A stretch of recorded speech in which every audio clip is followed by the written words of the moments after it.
You get paid on Friday. By Tuesday, you're not sure where it went. Not because you bought anything crazy, not because you were careless. You paid your rent. You grabbed groceries. You got coffee a few times, ordered dinner when you were tired, topped up a subscription or two. Nothing unusual. Nothing that felt like a mistake in the moment. But the money is gone. And somewhere in the back of your mind, a quiet voice says, "This keeps happening." That voice isn't wrong. And the reason it keeps happening probably has very little to do with how smart you are, how hard you work, or even how much you earn. It has to do with a set of invisible patterns, ones that feel completely normal from the inside, completely logical, completely justified, right up until the day they don't. This is about those patterns, not as a lecture, not as a list of things you're doing wrong, just as a clear look at the mechanics underneath the feeling of always being behind. The first one is so common it has a name: lifestyle creep. And the reason it's hard to catch is that it never announces itself. It doesn't arrive with a bad decision. It arrives with a good one. You get a raise. You've earned it. Things get a little easier. Maybe you move somewhere nicer, or stop tracking every grocery receipt, or start ordering in on nights when cooking feels like too much. Each of those choices makes sense on its own. None of them feel reckless. But here's what's actually happening underneath.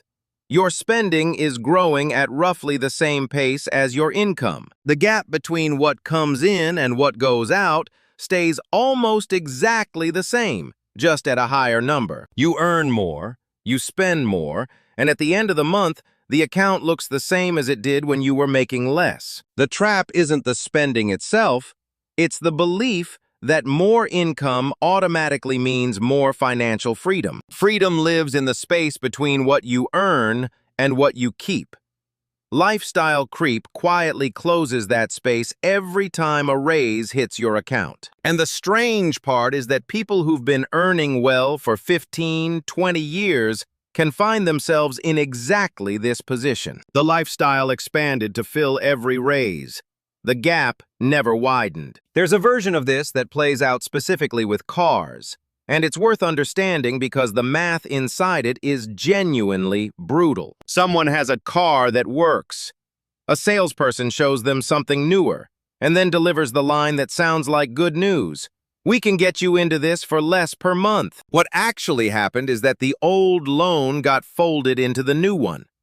The monthly payment dropped because the loan term got stretched from 5 years to 7, maybe longer. You're paying less each month, but paying for longer, and the total cost is significantly higher than it looks. And somewhere around year 3, the same thing happens again.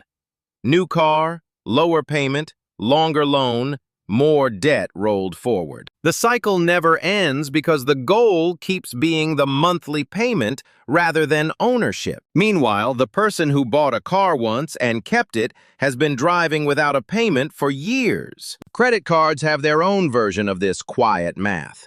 The minimum payment is designed to feel manageable. $3,000 of debt, $60 a month.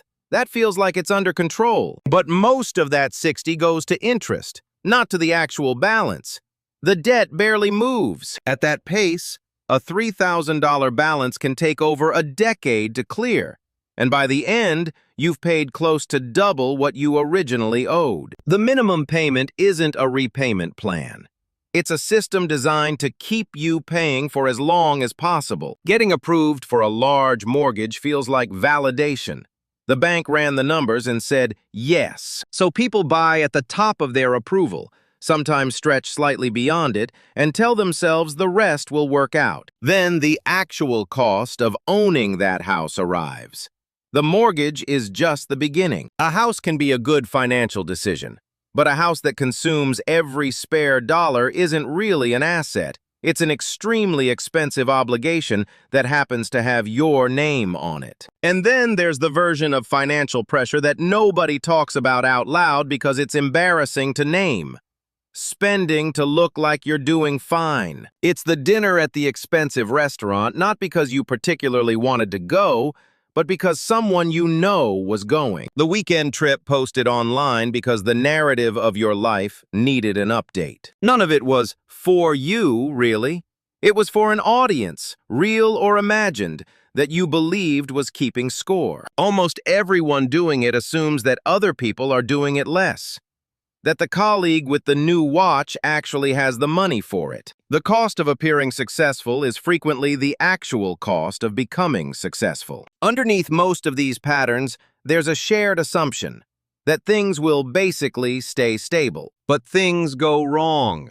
Transmissions fail. Medical costs arrive. Laptops break before important deadlines. When there's no buffer, no savings set aside specifically for the unexpected, every one of those ordinary events becomes a financial emergency. Financial advisors talk about 3 to 6 months of expenses as a savings buffer.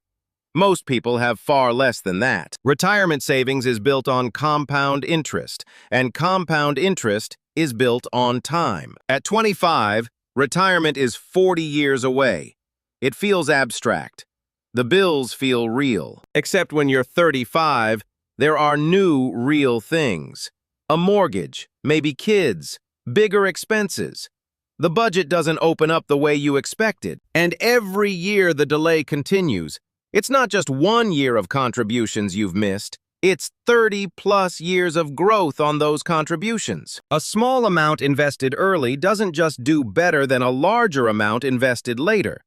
In most scenarios, it completely overwhelms it. And then there's the version that feels like a solution, but quietly makes things worse. When the budget stops working, the instinct for many people is to earn more. But if the spending that created the pressure doesn't change, the side income just covers the overspend without fixing it. Cutting $500 in monthly expenses gives you $500 every single month permanently without additional effort. That's the real obstacle, not the math, not the information.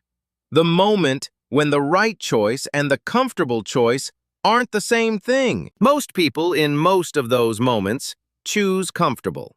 And then the cycle runs again. The question isn't whether you know any of this. You probably do. The question is what you're going to do the next time that moment arrives. The next time that moment shows up, you won't notice it as a big decision. It'll feel small, normal, easy.